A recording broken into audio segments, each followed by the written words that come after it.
The morning light had not yet reached my kitchen window, but I was already awake. I had been awake for hours, actually, sitting at my kitchen table in the grey dark, staring at a bowl I had filled with water because there was nothing else to put in it. Not soup, not oatmeal, just water, because the warmth of it made my hands feel less cold. When my grandson Tyler walked through the front door that Saturday morning, he still had his duffel bag on his shoulder. He had driven 4 hours from college without telling me he was coming. He said later that something just felt wrong, that he had called 3 times the night before and I had not answered. And the feeling in his chest would not let him sleep. He found me sitting there in the half dark with my hands wrapped around that bowl of warm water. He set his bag down very slowly. He looked around the kitchen. He opened the refrigerator.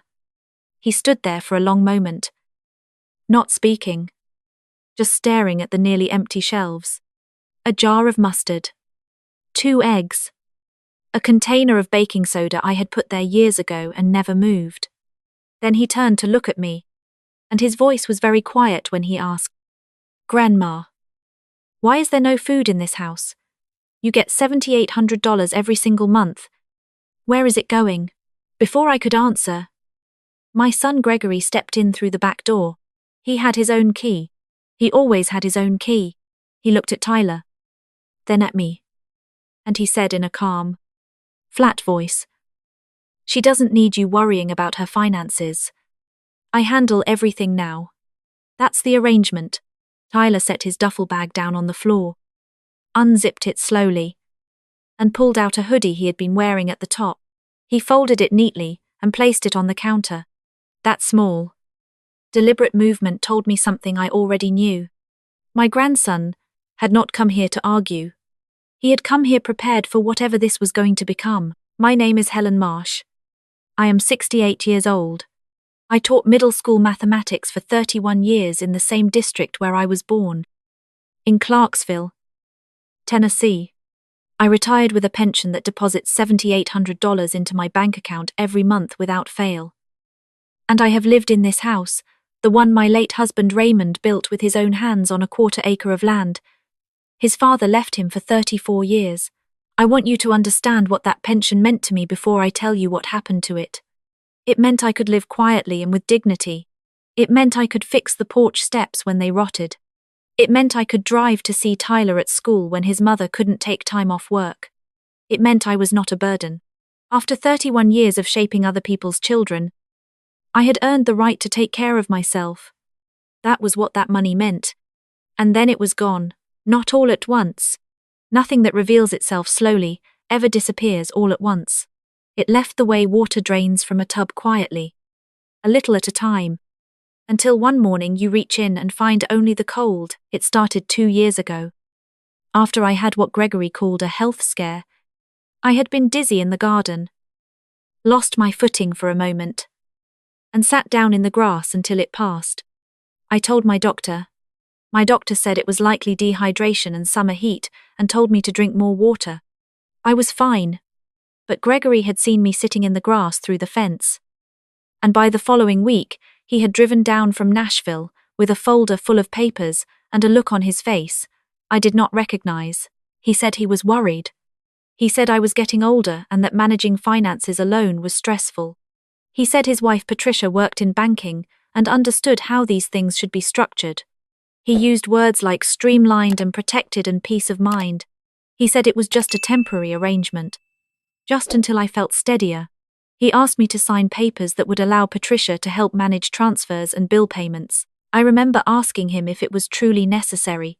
He reached across the table and covered my hand with his and said, "Mom, I just love you. That's all this is." I signed. After that, things shifted so gradually, I almost did not notice. Patricia set up online banking. She said paper statements were outdated and that she would manage the digital ones. She began giving me what she called a monthly allowance, an envelope left on the counter with $300 or $400 in it. When I asked about the rest, she said it was covering utilities, insurance, the investment account she and Gregory had opened in my name. When I asked to see the investment account, she said it was new and still being built out. And that she would show me the dashboard once everything was properly linked. That was 18 months ago. I never saw the dashboard. I stopped going to my book club because I told myself I was saving money. I stopped having my neighbor Ruth over for dinner because I told myself it was too much trouble. The truth was, I was rationing eggs. I was choosing between the heating pad for my back and the jar of peanut butter. I was a 68-year-old retired schoolteacher, eating crackers for dinner and telling herself it was fine. That Gregory and Patricia had a plan. That the money was working somewhere, even if I could not see it. I want to be honest about something. I knew, somewhere underneath the reassurances I gave myself, that something was wrong. I am a mathematics teacher. I spent 3 decades teaching children that numbers do not lie. $7,800 a month. 12 months. I knew what that added up to. I knew what it meant that my refrigerator was empty. But knowing something and being willing to face what that knowing means are two very different things when the person at the center of it is your child. That morning when Tyler found me, Gregory tried to take control of the conversation the way he always did. He said Tyler was overreacting. He said I was comfortable and cared for. That the bills were paid. That he had a plan for the rest. He used that word plan the way he had used peace of mind 2 years earlier. Like the word itself was supposed to close the door on any question that came after it. Tyler looked at him for a long moment. Then he looked at me. "Grandma," he said. "Did you ask for things and get told?" "No." I looked at my hands. I asked about fixing the back steps. I said, "Patricia said it wasn't in the budget. The back steps on the house you own." "Yes." Tyler picked up his hoodie from the counter and put it back on. Slowly. Deliberately. "Okay," he said. "Monday morning we're going to the bank together." Gregory's voice changed. "That is not necessary. She has representation. She is her own representation." Tyler said. "She always has been." I felt something shift in my chest. Not loudly. Quietly. Like a window opening somewhere in a house that had been shut up too long. That weekend was careful and tense. Gregory stayed nearby. Patricia texted several times. Tyler ordered groceries delivered and cooked breakfast while I sat at the table and watched him. And the simple smell of eggs in a pan made my eyes fill in a way I could not entirely explain. He did not push me. He sat with me that evening and asked me to walk him through what I remembered about the papers I had signed. I told him as much as I could. He listened without interrupting. When I finished, he was quiet for a moment. And then he said, "Grandma, do you know that a power of attorney can be revoked at any time? It's not permanent." It was never permanent. I stared at him. No one had told me that. Sunday night. After Gregory had gone back to Nashville, Tyler sat across from me and opened his laptop. He had spent part of the day making calls I was not entirely aware of. He turned the screen toward me. He had pulled up the public business registry for the state of Tennessee. Gregory and Patricia had registered a company 2 years ago. It was called Marsh & Partners Development Group. I had never heard of it. I looked at my grandson. He looked at me. "How much money do I actually have in my account right now?" I asked. He could not answer that yet. That was what Monday was for. Monday morning was cold and overcast. Tyler drove. I sat in the passenger seat with my hands folded in my lap and watched the familiar streets of Clarksville pass by the window. I had taught children in this town for 3 decades. I knew the families on nearly every block. I thought about what it would mean to be known as the woman who did not see it coming. But then I thought about the bowl of warm water, and I lifted my chin. The bank manager's name was Mrs. Okafor. She was professional and kind, and she asked me to confirm my identity 3 times before she pulled up the full account history. I understood why. She had seen the numbers already. She was preparing herself for what she had to show me. She turned the screen slightly so I could see it clearly. $7,800 had entered my account every month for 24 months. $187,200 in total. Of that, Recurring transfers to an account registered to Marsh and Partners Development Group had totaled $161,000 over 22 months. The current balance in my personal account was $412. The number sat in the middle of the bright screen like something from a different world. $412. Tyler did not make a sound. He put his hand over mine on the table. Mrs. Okafor said. Mrs. Marsh. I want to make sure I understand the situation correctly. Were these transfers authorized by you directly? I thought very carefully before I answered. I signed a power of attorney. I said, I did not authorize individual transfers. I did not see individual statements. I did not know the amounts. She nodded slowly. Even with a power of attorney, a designated agent is legally required to act in the principal's best interest. Large or recurring transfers to private business accounts belonging to the agent can raise serious fiduciary concerns. She paused. Would you like to speak with our fraud and compliance department? I said yes before Tyler had a chance to say it for me. My phone rang 20 minutes later while we were still in the branch. It was Gregory. Tyler looked at me. I answered it. Gregory's voice was controlled but tight underneath the control. What did you do? He asked. I looked at my own account. I said, Mom, you don't understand what you're interfering with. We are 3 weeks from closing a development contract that will repay everything. Everything. If you freeze these accounts, the deal collapses. People lose jobs. Do you understand what you're about to do? I sat with that for a moment. 3 weeks from closing. That was what he had probably been saying for 18 months. Gregory. I said, I ate crackers for dinner last Thursday. He did not answer. Tyler was watching me. I looked at him.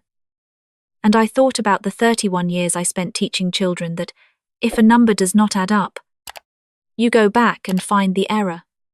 You don't look away from it. You don't call it complicated. You find the place where the truth stopped being told. And you start there. I want to speak with an attorney. I said into the phone. I'll be in touch.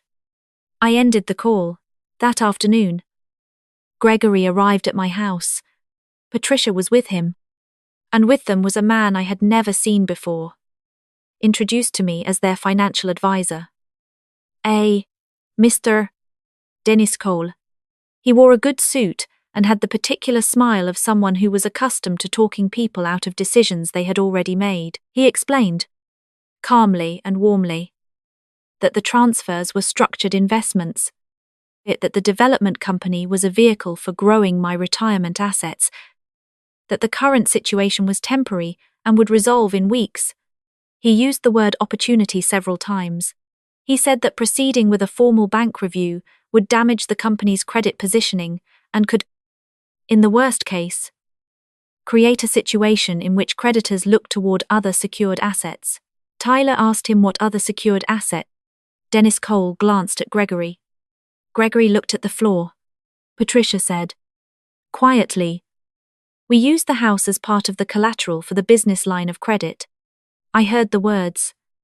I understood each one individually, but for a moment they did not assemble into meaning.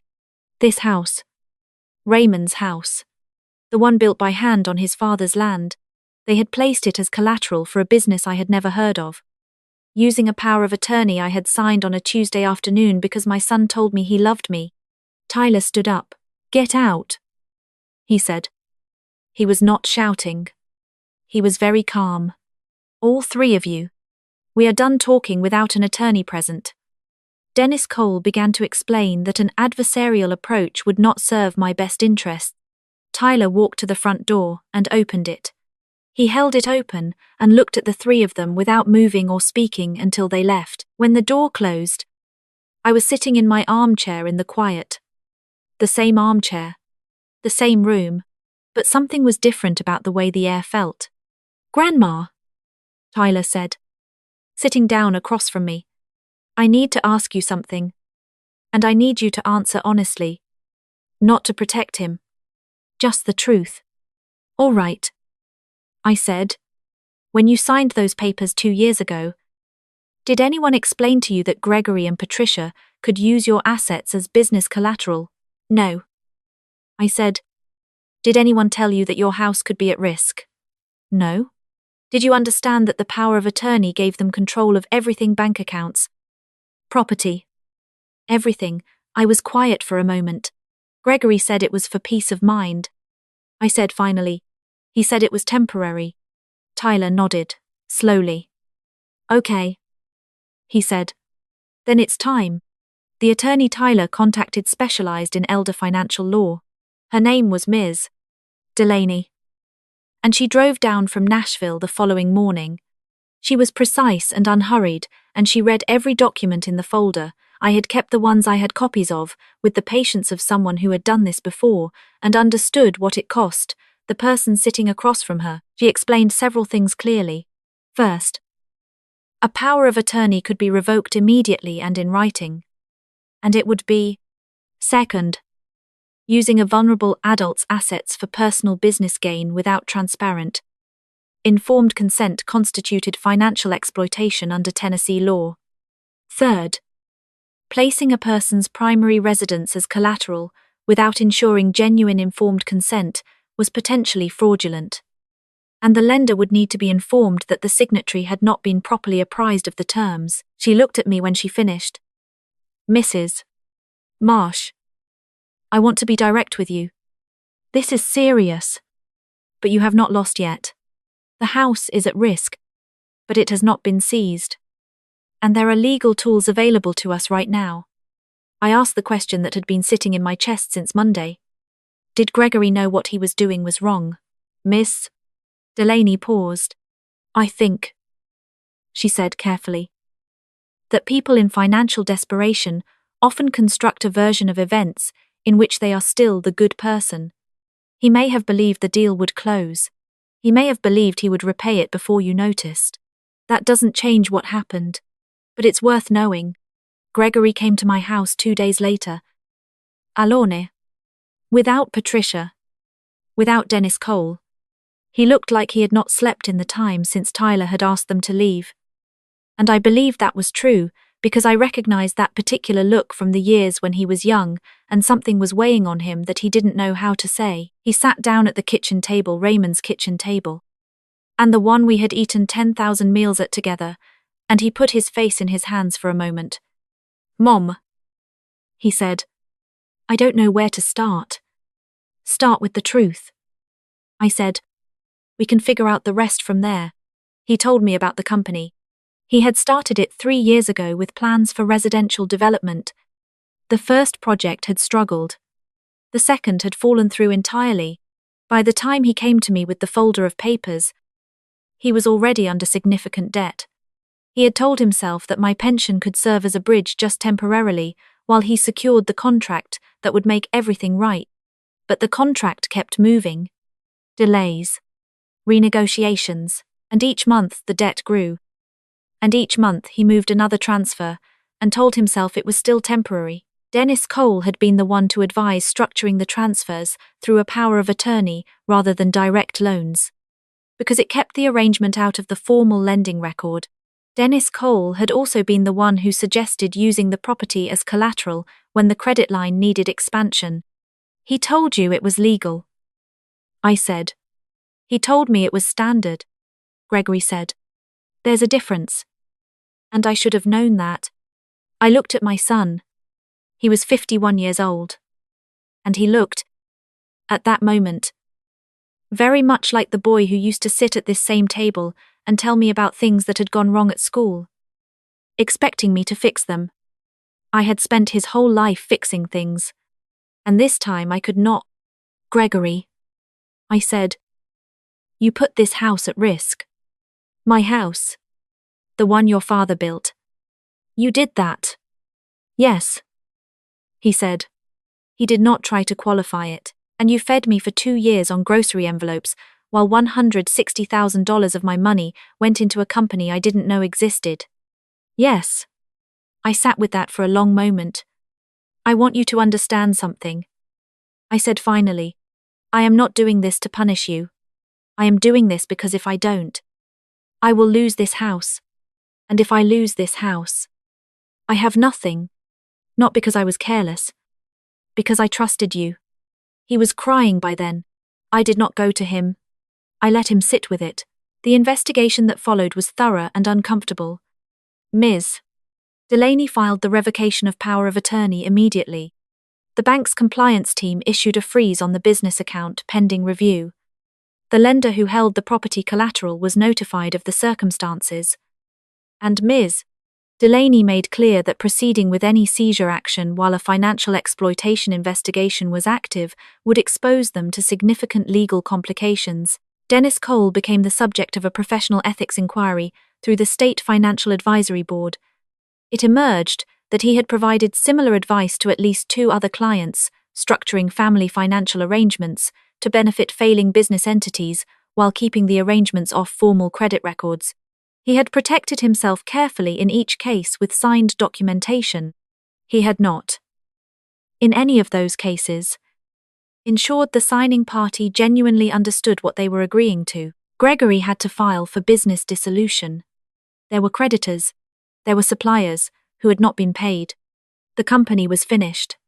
What was not finished was the house, because the lender had been made aware that the collateral had been placed without genuinely informed consent, and because proceeding against a 68-year-old retired schoolteacher while a financial exploitation investigation was active, carried real, legal and reputational risk, they agreed to a negotiated settlement. The collateral arrangement was restructured. The house remained mine.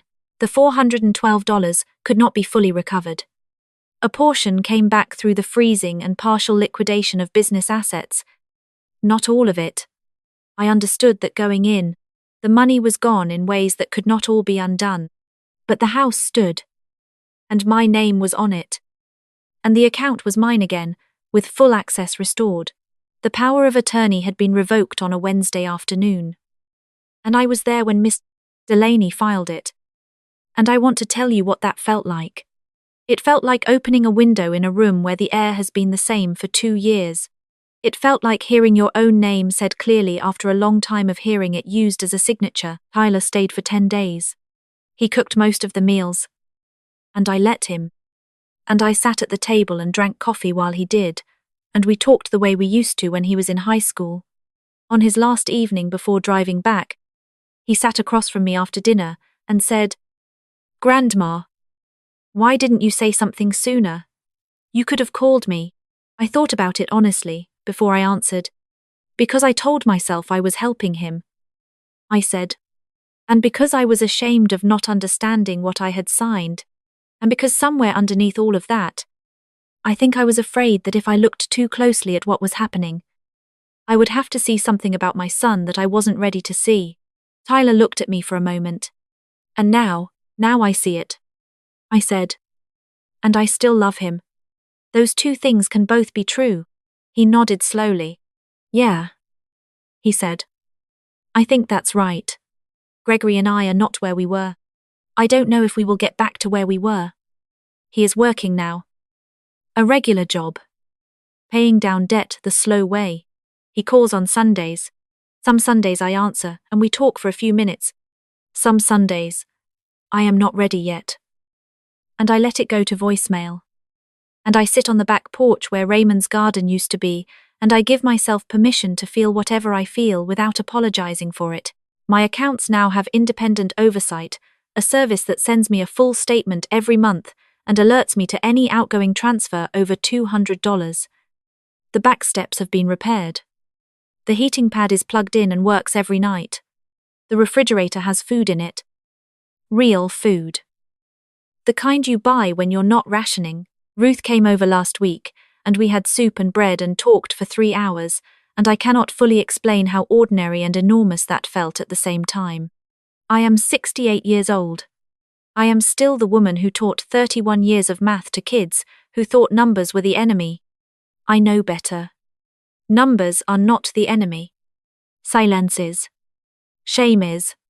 The quiet agreement you make with yourself to look away from something because looking at it is too costly, if you are someone's parent or grandparent, and something does not feel right about the way your money is being handled. I want you to hear this clearly. You have the right to see your own statements. You have the right to ask questions and receive real answers. A power of attorney can be revoked. It was never permanent. Your name on a document you did not fully understand does not mean you have surrendered your rights, and if you are someone sitting in a cold kitchen telling yourself the arrangement is fine, that it will all resolve soon, that asking questions would only cause problems, I want you to hear this too. The brave thing is not the dramatic thing. Sometimes the bravest thing you will ever do is pick up the phone and call the person who will tell you the truth. My grandson drove 4 hours because he could not sleep. And because he did, I am sitting in my own house. In the light. With food on my shelf and my name on my door, and not a single piece of paper that someone else controls. That is not a small thing. That is everything.